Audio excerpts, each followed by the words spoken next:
Hello, students. This is Mr. Ezra. So, we are getting very near to the end of our course, and today's lesson is on rearranging formulas. And this is honestly something that not only have you seen in perhaps middle school math or early high school, but you've also seen in some of your science classes. So, it shouldn't be too much of a stretch for you, but it is something that we want to cover this year as part of our course. I do want to mention before we begin that my device that I use to write out the notes on my laptop, the pen stopped working about halfway through. So some of the examples are worked out with my pen, and some of them I had to type out the answers. And I don't like the typed out answers because they don't, um, it's harder to edit it when you're typing it, but you'll kind of see what I'm saying. So everything is already kind of loaded in, and as I get to an example, I'll talk about that example, but I won't actually be writing as I'm talking today, which is kind of sad for me. So when you are solving literal equations, which is a fancy way to say formulas, mathanese way to say formulas, then we're going to follow the same steps that we follow when we solve any other equation. And you might remember when you're solving equations that instead of the order of operations, which some of you may remember as PEMDAS, you are doing the order of operations in the reverse order, or you're doing it in SADMEP order, which means that when you're solving an equation, parentheses is the very last thing that you do. Anything inside the parentheses can't be touched. And remember, it actually is parentheses or any other grouping symbol. So anything that's grouped together, you can't touch until the very end of your solving situation. So you're going to start with any addition or subtraction or addition that is not inside parentheses, and then you're going to handle division and multiplication. And if you have exponents, you deal with them third, and then anything in parentheses or grouping symbols you deal with last. For example, if I had the equation x minus 7 equals 8, I would solve that by undoing the minus 7 and adding 7 on both sides. It's the only thing that I need to do to get x by itself, and I would get 15. Solving with just letters, a literal equation, or more than one variable, I should say, we're going to do the same thing. If we have minus b, well, we're going to add b to both sides, but a plus b cannot be combined to make a new number like 8 plus 7 can. So you just write them next to each other as a plus b. If I had 4x equals negative 12, I would divide both sides by 4. To get negative 3, I get this new number, negative 3. Well, when you have a literal equation and you divide both sides by negative 3, for example, you can't get a new number. You just have to leave it as division. Now, we don't want to leave it as m over negative 3. This would be written as m fraction bar and then negative 3 in the denominator because we don't like negatives in the denominator. So we just move that negative to the front or to the numerator to get negative m over 3, and that would be a better answer. In part 3a here, I have two steps. So since I have two steps, I have to think about SADMEP. And remember, I do a subtraction and addition first. So I'm undoing the minus 5 by adding 5 to both sides. 11 plus 5 is 16. Then I do the multiplication division step next by dividing both sides by 2 to get 8. If I have a literal equation, which means I have more than one variable, I'm still going to follow those steps in the same order. I would subtract, or the negative 9 to get rid of it, I would add 9 to both sides, but d and 9 don't combine to make a new number, so I'd have to write it as d plus 9. When I divide both sides by 2, I have this whole thing, d plus 9, that I have to divide by 2. So I get d plus 9 in the numerator divided by 2 in the denominator. Now, if you wanted to get kind of fancy-pantsy, you could say 1/2 d plus 9 over 2, and that would be fine, but there's no reason to change it. This is just as good, d plus 9, all in the numerator and 2 in the denominator. What I'd like to do now is to go through some examples with you, and after these few examples that I go through with you, I want you to try a few of these on your own, and I'll give you some feedback on them in the video today.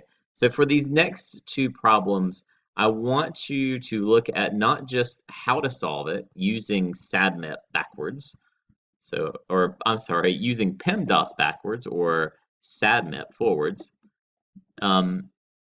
But I want you to list and see the reasons for each of the steps. Essentially, what we're doing here is writing a two-column proof for solving this literal equation for y in question number 4. So let's move this down just a little bit. The first thing that we're going to do, if we look at the SAD map, we need to undo any addition or subtraction. And since the y that I'm trying to solve for is here, I can subtract the ax to the other side. I subtract it to the other side so that it is no longer with the part of the equation that has the variable that I'm solving for. And you can subtract the whole thing to the other side. Next, I have b times y. I'm solving for y. Y is what I want by itself, so I need to divide to undo the multiplication of b times y. I'm going to divide the whole right side of the problem by b, the whole right side by b, to give me c minus ax in the numerator and b in the denominator. Now again, if you want to separate it as c over b plus ax over b, that is okay, but there's no reason to do that when you're solving literal equations. You can leave the numerator like it is. And example number 5, there's a little bit more going on here. I've got the 1/4 I've got to deal with, the j I've got to deal with. And remember with SADMEP, you can't touch what's inside the parentheses until you've handled everything else. So we're solving for g. First, let's get rid of the 1/4. In order to get rid of the 1/4, we're going to multiply both sides of the equal sign by 4. Because 4 times 1/4 is 1, and it cancels out. And that gives us 4 times d, which we would write as 4d. We're next going to have to get rid of the j. Now, anytime you have a letter or a number touching parentheses, that indicates multiplication between them. So to undo the multiplication, we are going to divide both sides by j, giving me 4 times d over or divided by j. Now I'm solving for g. Once I've gotten everything out of the way that's outside the parentheses, I can drop the parentheses and start working on what was inside. The 7f needs to be subtracted to get it away from this positive g. So I'm going to subtract both sides by 7f. And that gives me 4d divided by j as a fraction minus 7f.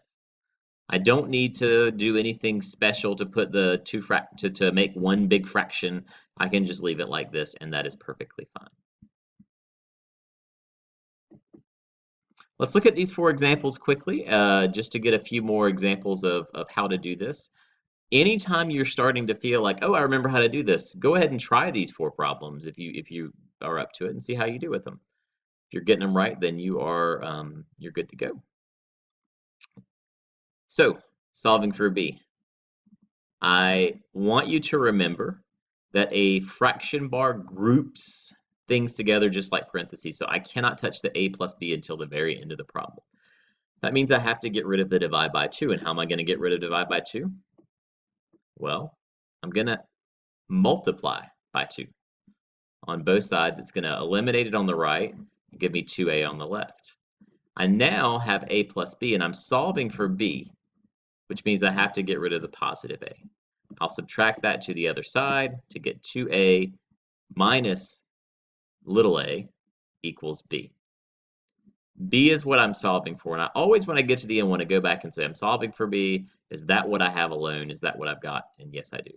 I like the b on the left, or the variable I'm solving for on the left, so I'll say b equals 2 times capital A minus lowercase a. Example 7. L times W times H equals V. We're solving for W.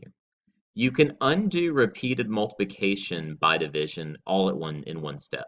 So I can divide by the L and the H at the same time to get V divided by L times H.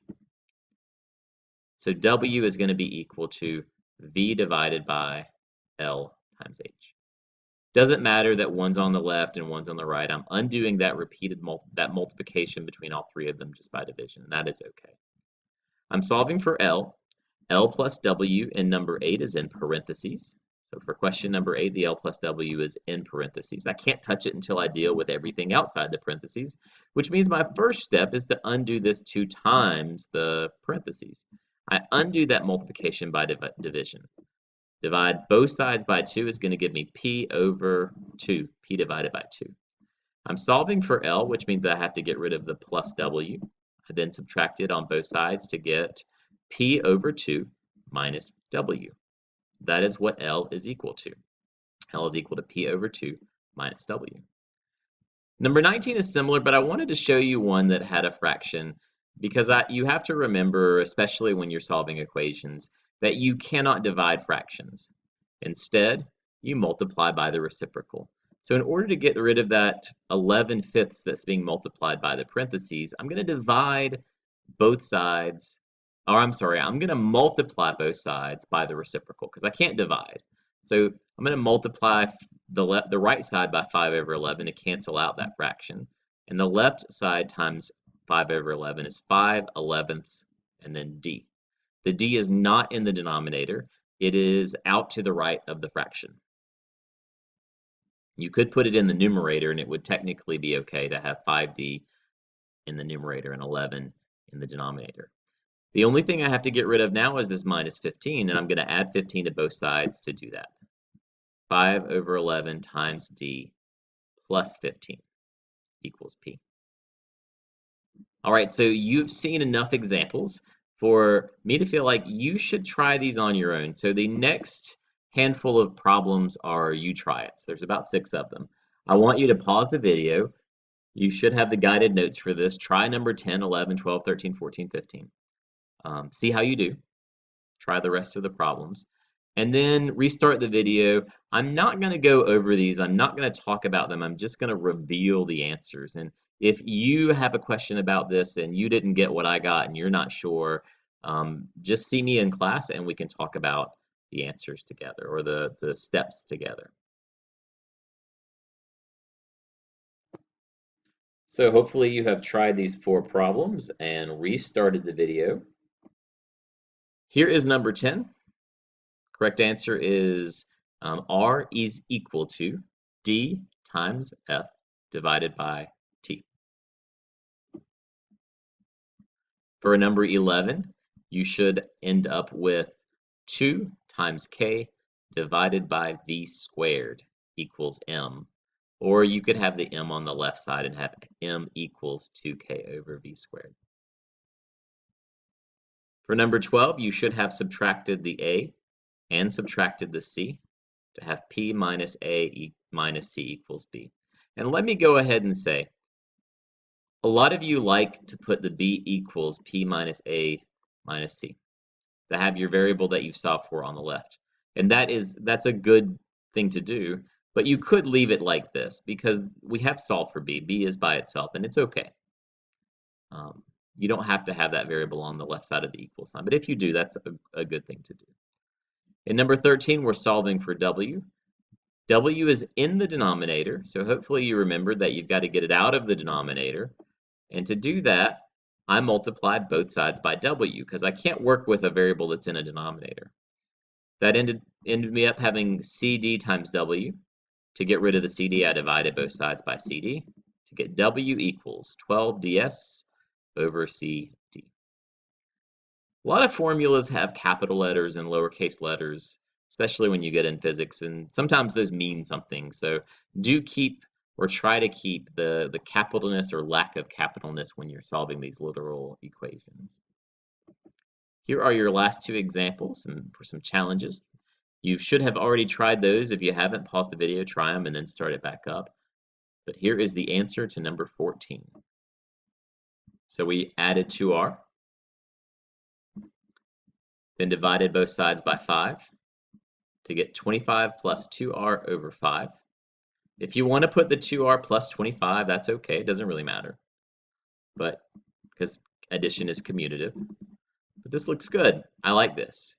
If you wanted to break it into 2 fractions, you need to divide both the left and the right side by 5. So it would be 5 plus 2/5 r, or of course you could have 2/5 r plus 5. That would be breaking it into 2 fractions. In question number 15, we're solving for r. Since r is in the parentheses, you should have saved that little parentheses for last and gotten rid of everything else first. I got rid of the 1/3 by multiplying both sides by 3. Once I did that, I got rid of the pi h squared at the same time because that's pi times h squared times r minus 3h in parentheses. So I just undid that multiplication by dividing both sides by pi h squared.